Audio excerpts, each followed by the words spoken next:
There was a king and his assistant who were close to each other. The assistant was beside the king through thick and thin. The assistant has this habit of saying everything is good. Whatever happens to them, good or bad, he would always say those words, everything is good.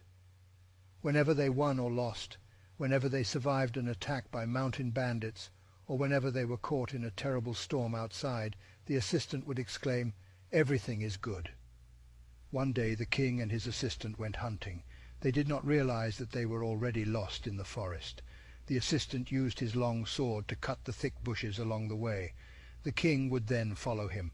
By accident, the assistant moved the sword in a wrong direction and cut the right thumb of the king. The assistant profoundly asked for forgiveness from the king and said, everything is good. But the king was furious. When they arrived home, the angry king ordered his subordinates to put his assistant to jail. The assistant was imprisoned for the rest of his life, but the assistant still exclaimed, everything is good. After a few months the king went back hunting again. This time he was alone. On his way he did not notice that he was already in a territory dominated by cannibals who later captured him. These cannibals do not eat a captive unless he has complete body parts.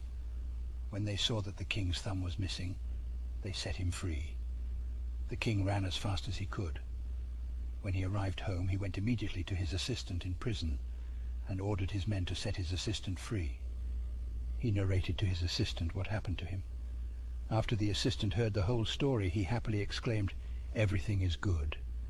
If I were with you, I would have been the one captured and eaten alive by the cannibals. Whatever we have is a gift. Whatever may happen to you, good or bad, it is still good. There is always a blessing and a purpose in everything.